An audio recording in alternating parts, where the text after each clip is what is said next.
Olá pessoal, tudo bem com vocês? Mafran Santos aqui. Vamos para a segunda aula do curso de Química para o primeiro ano, certo? Então, desde já eu peço que você curta aí o vídeo, ativa a notificação no sininho e se inscreve também no canal, beleza? Então vamos lá, a aula de hoje vamos estudar as grandezas físicas, certo? Então esse aqui eu coloquei apenas para mostrar para vocês como esse assunto que vamos estudar agora está diretamente relacionado com o nosso dia a dia. Aqui eu mostro dois artigos que saíram aí em meios diferentes, né? Um foi na Paraíba Online, certo? É uma revista eletrônica lá da Paraíba, e o outro aqui foi na revista Veja, beleza? Aqui nós temos falando o quê? Que o índice pluviométrico em João Pessoa é maior que o dobro do esperado para o mês. Então isso aqui não é de agora, né, 2012, mas mostra que o que nós vamos ver aqui está relacionado com o nosso dia a dia. Nesse caso aqui, ó, índice pluviométrico. Você sabe o que é isso, o índice pluviométrico? Você já deve ter visto na televisão, quando chove, né, fala lá, choveu tantos milímetros, choveu tantos milímetros. Aquilo ali é o índice pluviométrico, certo, pessoal? Isso aí envolve uma coisa que nós vamos estudar hoje, que é o quê? Que é volume, beleza?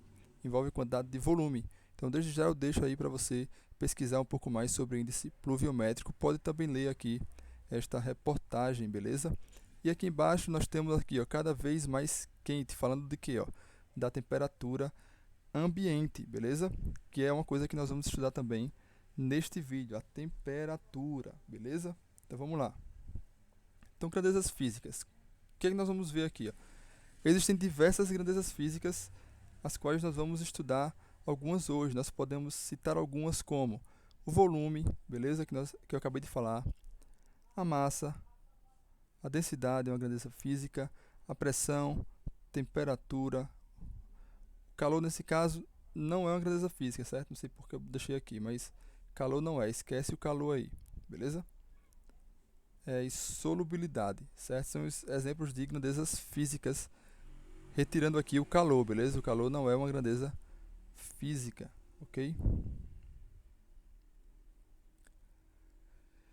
Vamos lá, começar o volume. Começando com alguns questionamentos para vocês aqui, ó. Você sabe dizer qual o volume de um copinho de café descartável? Certo? Sabe responder isso aí, ó? Eu acho que tem mais ou menos ali uns 50 ml, né? Se eu não me engano, esse é o volume de um copinho de café descartável. Sabe qual é o volume de uma lata de refrigerante? É muito fácil saber, é só você olhar na própria lata, ela vem falando qual é o volume, né? De uma caixa de leite, de um tanque de combustível de um carro médio, de uma caixa d'água onde você mora.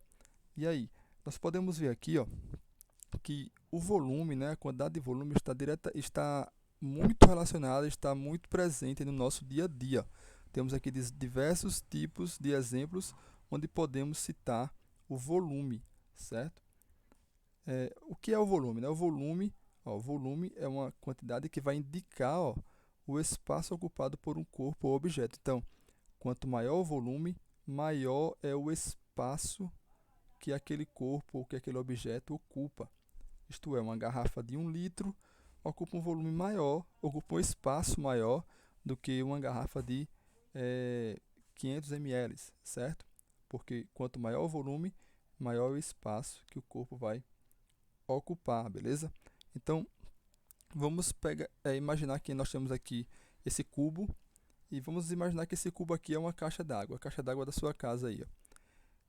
Como é que nós sabemos o volume de um cubo? O volume de um cubo, pessoal, para um cubo específico, né, é o que? Vai ser a sua base aqui, ó, 1 metro, vezes a sua largura, que também é 1 metro, vezes a sua altura. Então, nesse caso aqui, esse cubo teria 1 metro, né? 1 vezes 1 vezes 1 dá 1. 1 metro cúbico, beleza? É assim que nós medimos o volume no caso de um cubo, certo? Ó, comprimento vezes largura vezes altura. Então, comprimento aqui, ó. Comprimento, isso aqui, né? Aqui, ó, vezes a largura vezes a altura. Como ambos são 1 metro, então 1 vezes 1 vezes 1 vai dar 1 metro cúbico. Por que esse cúbico? Porque nós temos 3 mzinhos aqui, ó. M vezes M vezes M dá M ao cubo, certo? Então, o volume desse cubo aqui seria 1 metro cúbico, certo? Então, ele tem uma capacidade de 1 metro cúbico. Então, nós podemos utilizar alguns fatores de conversão, né? Nós podemos transformar de metro cúbico para litro. Como é que nós fazemos isso? Basta usar aqui a relação de que 1 metro cúbico é igual a 10.000 litros, certo? Então, 1 metro cúbico é a mesma coisa que você falar 1.000 litros. 10.000 não, desculpe. 1.000 litros, certo? Assim também temos para 1 litro. 1 litro que é igual a 1.000 ml. É a mesma coisa, beleza? E 1 metro cúbico é igual a 1 milhão de ml, beleza? Também podemos usar os valores em potência de base 10. Ó. Temos aqui que 1.000 litros é a mesma coisa que 10 elevado a 3 litros. É a mesma coisa, assim como 1.000 ml é a mesma coisa que 10 elevado a 1.000 a 3 ml, beleza? E 1 milhão de ml é a mesma coisa que 10 elevado a 6 ml, certo? Esses aqui são fatores de conversão que nós podemos estar utilizando, certo? Se eu pedir para se você vê em algum lugar, assim, transforme 1 metro cúbico em litros. Aí você já sabe, ó, 1 metro cúbico é igual a 1.000 litros, beleza? Transforme 2 metros cúbicos em litro. Aí você vai ver aqui, se 1 metro cúbico é 1.000 litros, 2 metros cúbicos vai ser o quê? 2.000 litros. E assim por diante, certo? A União Internacional de Química Pura e Aplicada, que é chamada de IUPAC, certo? Então, sempre que você vê IUPAC, significa isso aqui, ó, União Internacional de Química Pura e Aplicada. É um órgão que meio que rege a química, né? Que posta diretrizes sobre a química. Então, a química ela é regulamentada pela IUPAC, certo? Adota o Sistema Internacional de Unidades. Então, SI, ó, significa Sistema Internacional de Unidades, beleza? Em suas publicações. No SI, o volume é expresso em metros cúbicos. Então, o Sistema Internacional de Unidades usa o volume em metros cúbicos, beleza? Mas também vimos agora que o volume pode ser expresso em litros, em ml, em decilitros e existem diversas outras formas de você expressar, ok? Uma outra grandeza física é a massa. A massa, o que é a massa expressa? A massa indica a quantidade de matéria, beleza? Então temos aqui, ó, duas alianças, vamos dizer que cada aliança dessa ela tem uma massa de 10 gramas, beleza? E o caminhão betoneiro aí, ó, com uma massa de 113 toneladas. A massa pode ser expressa como nós estamos vendo aqui, ó, em gramas, em toneladas, certo? Em quilogramas. Você vai usar aquela que for mais conveniente. Por exemplo, você não vai expressar aqui a massa de duas alianças em toneladas. Não faz sentido, porque tonelada é a unidade de massa utilizada para objetos com uma massa muito elevada, como por exemplo aqui o caminhão betoneira. Você não vai expressar ele em quilogramas. Você fala, esse caminhão aqui tem 113.000 quilogramas. Não. Fala 113 toneladas, ok? Assim como você não vai expressá-lo em gramas, não faz nenhum sentido, certo? Então, o Sistema Internacional de Unidades, ó, e portanto a IUPAC, adota o quilograma como padrão de medida de massa. Então, o padrão é o quilograma, mas você também pode expressar em gramas, em toneladas, certo? Então, vamos lá, ó. 1 tonelada é igual a 1.000 quilogramas, ou 10 elevado a 3 quilogramas, que é o mesmo que 1.000. 10 elevado a 3 é igual a 1.000. 1 quilograma é igual a 1.000 gramas, ou 10 elevado a 3 gramas. 1 tonelada é igual a 1 milhão de gramas, ou 10 elevado a 6 gramas. E 1 quilograma é igual a 1 milhão de miligramas, ou 10 elevado a 6 miligramas, ok? Atenção, pessoal, aqui a massa é diferente de peso, ok? Lembre sempre disso, massa e peso são coisas diferentes. A massa indica a quantidade de matéria. Então, a sua massa, você estando aqui na Terra ou você estando na Lua, a sua massa é a mesma, ok? A não ser que você perca aí alguns quilinhos, né, daqui para lá, mas partindo do princípio de que você não emagreceu, por exemplo, ou não engordou, né, a sua massa é a mesma. Porém, o peso é uma força que depende da ação da força gravitacional, né? Depende da gravidade do lugar de onde você está. Se você está aqui na Terra, a gravidade é uma. Na Lua, é outra gravidade, que é menor do que aqui na Terra. Então, lá na Lua, o teu peso será menor, beleza? Aqui na Terra você terá um peso maior do que na Lua, mas a massa, ela é a mesma. Então, lembre, massa é diferente de peso, ok? Densidade.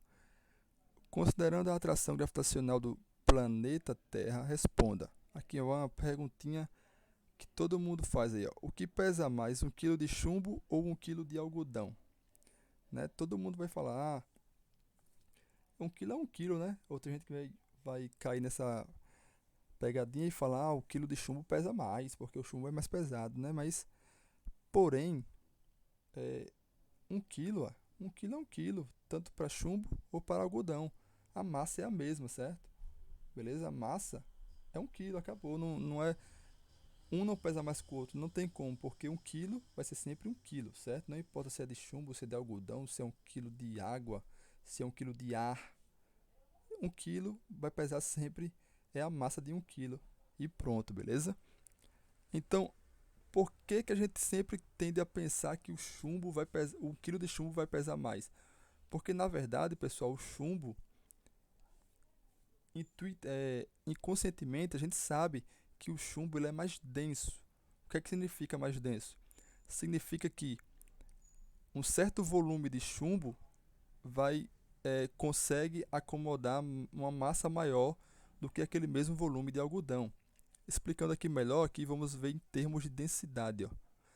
O que é a densidade? A densidade, ou a massa específica, é a relação entre a massa daquela substância e o seu volume. Beleza? Seja ele sólido, líquido ou gasoso. Então, a densidade é a massa dividido pelo volume, beleza? Ó, massa pelo volume, né? Ou D igual a M sobre V. Então, o que acontece é que o chumbo ele é mais denso. Então, o chumbo tem uma massa maior em uma menor quantidade de volume, diferentemente do algodão, que nessa mesma quantidade de volume vai ter uma massa bem menor, beleza? Então, a diferença entre o chumbo e o algodão é a densidade. O chumbo é muito mais denso do que o algodão. Então, o chumbo tem uma massa muito maior em uma quantidade X de volume, beleza? Do que o algodão. Materiais menos densos flutuam em materiais mais densos, beleza? Então, isso aí explica porque esses balões aqui, ó, balões a ar quente, né? Eles flutuam, eles conseguem voar aí, ó. Por que que eles conseguem fazer isso? Porque quando você solta esse fogo aqui, ó, que vocês já devem ter visto em desenhos, em filmes, né? Que esses balões têm que ter esse fogo aqui para aquecer o ar que está aqui dentro. Quando você aquece o ar, o gás que está aqui dentro, ó, ele tende a aumentar o seu volume. O gás se expande. Quando você aquece o gás, ele se expande. Ao se expandir, ele aumenta o volume. Quando aumenta o volume, se você olhar para essa expressão aqui, ó, se você aumentar o volume, a densidade diminui, beleza? Ó, se você aumentar esse valor aqui, ó, o Vzinho, se você aumentar o valor dele, vamos supor que ele está 1, você passa ele para 2, o valor do D vai diminuir. Então, se a densidade diminui, significa que esse gás aqui, ele vai ficar com a densidade menor do que a densidade do ar. Então, se ele fica menos denso do que o ar, ele vai flutuar. Então, ele consegue flutuar no ar, ou seja, ele voa, né? Consegue voar. Você consegue fazer que o balão voe, por quê? Porque o gás que está aqui dentro desse balão fica menos denso do que o gás que está fora, né? Que é o ar atmosférico. E aí o balão consegue flutuar. Um outro exemplo de aplicação desse conceito aqui, ó, de que materiais menos densos flutuam em materiais mais densos, é o fato de que os icebergs, ó, são enormes blocos de gelo, né, que flutuam também na água. Olha aqui, ó, um exemplo de um iceberg. A gente vê a pontinha ali, mas o iceberg, a parte maior está por baixo, né? Mas ele ainda flutua na água. Por quê? Porque significa que o gelo ele é menos denso do que a água líquida, certo? Então, essa característica aqui da água, da água sólida ser menos densa que a água líquida, é uma característica da água, certo? Geralmente os sólidos tendem a ser mais densos, mas no caso da água, o gelo ele é menos denso do que a água líquida. Por isso que, por exemplo, o iceberg ele flutua na água líquida, beleza? Então, essa propriedade importante da água, ela é importante para a manutenção da vida. Por quê? Vamos lá.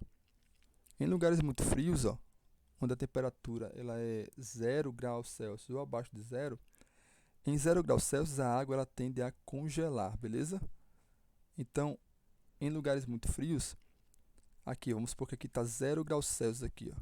Então a água tende a congelar. A água que primeiro vai congelar é essa água da superfície aqui, ó, beleza? Então, pelo gelo ser menos denso, o gelo, né, água sólida, ser menos denso do que a água líquida, essa camada de gelo que se formou aqui, ó, porque está muito frio, então formou uma camada de gelo aqui, ó, ela não vai descer, ela vai ficar aqui em cima, beleza? Então ela fica aqui em cima e ela acaba protegendo essa parte mais interna aqui, ó, do rio, por exemplo. Então mantendo aqui a vida dos peixes, beleza? Vamos imaginar o que aconteceria se essa barra de gelo aqui descesse, fosse para o chão. Formasse aqui essa camada de gelo e depois ela descesse. Iria acabar matando a toda a vida aquática, ou vida animal, ou vida também vegetal que existe aqui na água, é ou não é? Mas não.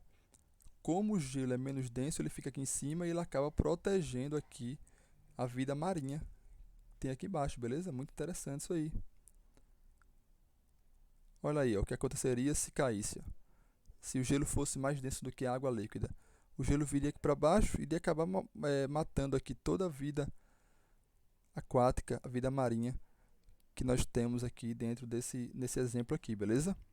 Então, percebam como é importante o tema densidade, como ele é importante para a manutenção da vida aquática nesse sentido aqui, beleza? Em específico, a característica do gelo ser menos denso do que a água.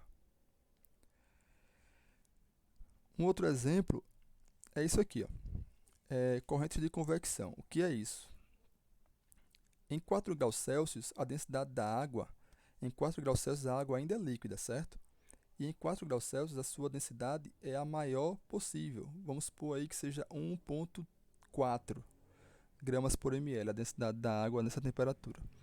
Então, se a densidade dela é alta, nós temos que, em tempos de outono ou de inverno, quando a temperatura está cerca de 4 graus Celsius, essas águas da superfície aqui, elas ficam com a densidade um pouco mais elevada do que as águas do fundo, certo? Lembrando que essas águas, quando está muito frio aqui, ó, essas águas são as águas da superfície, são aquelas que recebem, certo?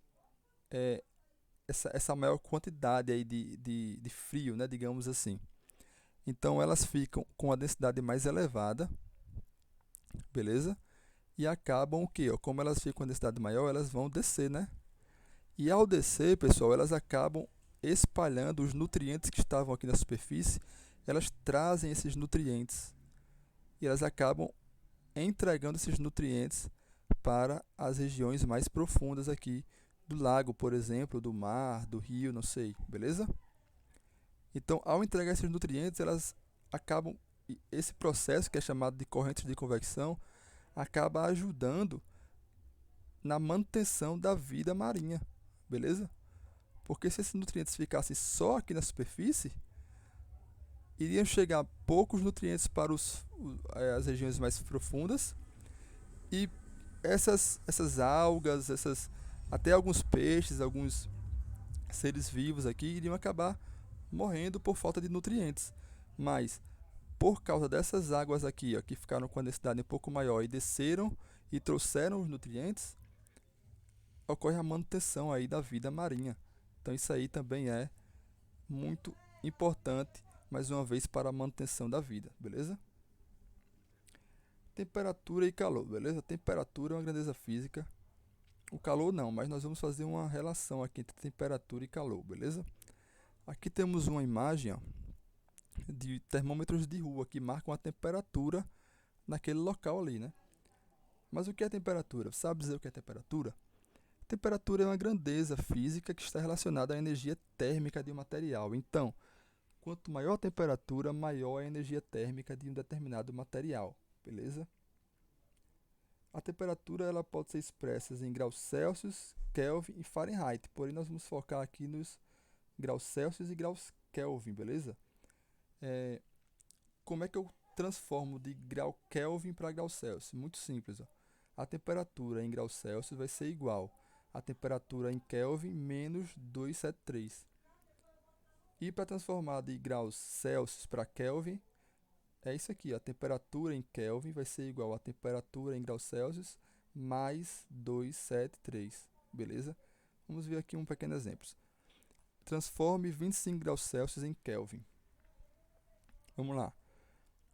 Eu quero transformar de Celsius em Kelvin, então eu vou usar essa aqui de baixo, ó, beleza? Essa aqui, ó. Temperatura em Kelvin vai ser igual à temperatura em graus Celsius mais 273. A temperatura em graus Celsius eu tenho, ele me deu aqui, ó, 25 graus Celsius. Então eu vou substituir aqui, ó, substituir esse T aqui pelo 25 graus Celsius. Agora é só somar, ó, 25 graus Celsius mais 273 dá 298 Kelvin, beleza? Então, 25 graus Celsius é igual a 298 Kelvin. Agora, só para a gente fazer o sentido oposto para ver que vai dar o mesmo resultado, ó, vamos lá. Transformar 298 Kelvin em graus Celsius. Agora eu vou usar essa aqui de cima, certo? Eu quero achar o grau Celsius e eu tenho o Kelvin, beleza? Vou substituir essa temperatura em Kelvin aqui, ó, pelo 298. Substituir. Agora é só subtrair 298 menos 273, que vai dar 25 graus Celsius, beleza? Então agora vocês sabem transformar uma temperatura de graus Celsius em Kelvin e de Kelvin em graus Celsius. E o calor? Sabe dizer o que é o calor? Quem aí sabe me responder o que é calor? Bota nos comentários aí o que é que você acha que é calor antes de eu falar aqui o que é o calor. Coloca aí nos comentários, dá um pause aí e coloca nos comentários, vou querer ver tua resposta. Colocou? Agora vamos lá. Pessoal, calor nada mais é do que a energia que ela flui de um corpo para outro. Mas ela flui como e quando? A energia ela flui de um corpo que está com maior energia para um corpo que está com menor energia. E como nós vimos aqui em cima, ó, a temperatura está relacionada à energia térmica. Então, uma temperatura elevada, como 100 graus Celsius, significa que aquele corpo tem maior energia do que uma temperatura menor. Ou seja, tenho aqui dois corpos, um com 100 graus Celsius e um com 25 graus Celsius. Esse corpo aqui ele tem maior energia do que esse aqui, beleza? Porque a temperatura é uma medida da quantidade de energia. Então, como é que o calor flui? Calor é energia. O calor ele flui do corpo de maior energia para o corpo de menor energia, sempre. Então, o calor vai ser a energia que ela transita, ela flui de um corpo de maior energia para um corpo de menor energia. Ou, em outras palavras, de um corpo de maior temperatura para um corpo de menor temperatura, aqui embaixo. Ó. Calor é energia em movimento por consequência da diferença de temperatura, beleza? Então, quando você tem dois corpos próximos e esses dois corpos têm diferença de temperatura, o calor ele vai fluir. O calor vai ser a energia que vai fluir do corpo de maior temperatura para o corpo de menor temperatura, beleza? Então, resumindo, temperatura é uma grandeza que ela te fala qual corpo tem mais energia, beleza? E o calor é a energia que flui de um corpo de maior energia para um corpo de menor energia, ou de um corpo de maior temperatura para um corpo de menor temperatura, beleza? E a pressão? Vamos responder aqui algumas perguntas. Ó. Por que sentimos a orelha tapada quando descemos a Serra do Mar? Sabe por quê? Se souber, coloca nos comentários aí. Como o líquido sobe pelo canudinho quando tomamos um suco ou refrigerante? Como o ar entra no pulmão e sai dele quando respiramos? Pessoal, a resposta para todas as perguntas está com base no conceito de pressão, certo? Então, o conceito de pressão responde a todas essas perguntas aí, beleza? Nós vamos estudar a pressão mais a fundo quando nós formos estudar os gases. Porém, aqui vou fazer apenas uma introdução rápida a vocês do que é pressão, beleza? Pressão, matematicamente falando, é uma força que é aplicada sobre uma área. Então, uma força dividida pela área. Então, sempre que você aplica uma força sobre uma área, você está exercendo uma pressão ali, ok? Então, a pressão mais famosa que nós conhecemos é a pressão atmosférica, né? O que é a pressão atmosférica? Nada mais é do que a força que os gases da atmosfera exercem sobre o nosso corpo. Como é que eles exercem essa força? Colidindo. Os gases da atmosfera, né? Nós temos aí gás nitrogênio, gás oxigênio, gás argônio. Eles estão constantemente colidindo no nosso corpo. E essa colisão é uma força que eles aplicam sobre uma pequena área que eles colidem. E essas colisões constantes é o que gera a pressão atmosférica, certo? Então nós temos aqui, eu coloquei aqui um copo de refrigerante com um canudo aqui, né? Vamos imaginar aqui, nós temos aqui os gases da atmosfera estão aqui, né? Deixa eu colocar aqui uma caneta aqui. Então os gases da atmosfera, eles estão aqui, ó, né? Eles estão sempre aqui no ar. No ar tem gases, né? Esses gases, eles se movimentam constantemente. Eles também tem gases também dentro do canudo, viu, pessoal? O canudo não é um vácuo, né? Os gases entram em todos os espaços, em todos os lugares, tá bom? Então temos gases também aqui dentro desse canudo. E esses gases, eles se movimentam aqui, se movimentam constantemente e eles colidem aqui na superfície desse refrigerante, beleza? Eles colidem aqui, ó.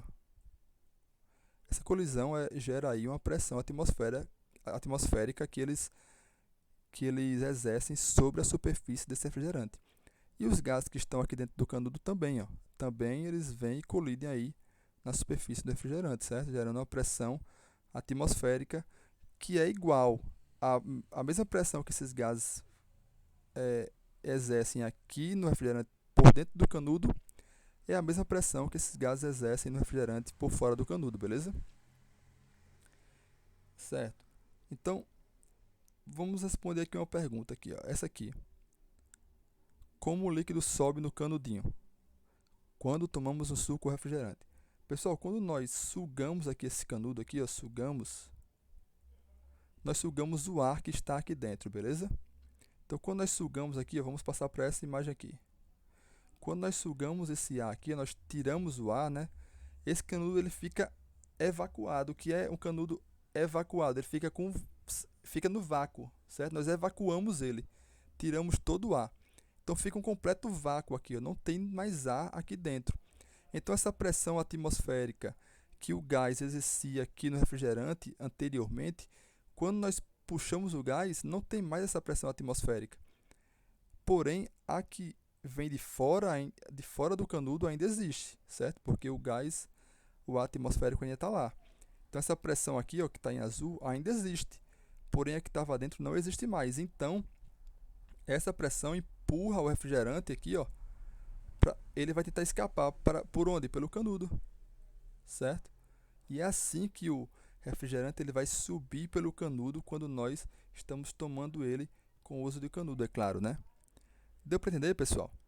Certo? Nós evacuamos aqui, deixamos esse canudo aqui no vácuo, porque nós sugamos o ar dele. Então, como não tem mais uma pressão aqui, apenas essa de fora, o refrigerante ele tende a subir, a escapar pelo canudo e vai até a nossa boca. Ok? Espero que tenha ficado claro aí. Então aqui, apenas para fechar aqui. Quando sugamos o ar de dentro do canudo, criamos um vácuo parcial, ou seja, diminuímos a pressão em seu interior. Por isso o líquido sobe pelo canudo. Perceba que nesse caso aqui, ó, quando essa pressão aqui ela é exercida no refrigerante, o refrigerante ele não vai subir pelo canudo, por quê? Porque também tem uma pressão para baixo aqui dentro do canudo. Quando nós retiramos o gás aqui de dentro, ó, essa pressão aqui para baixo ela deixa de existir, essa força aqui para baixo. Então o refrigerante pode subir normalmente, que é o que ocorre nesse caso aqui, ó. Beleza? Essa aula foi isso, pessoal. Até a próxima aula. Mais uma vez aí, ó, não se esquece de deixar o teu gostei, ativar a notificação do sininho e se inscrever para não perder os próximos vídeos. Valeu!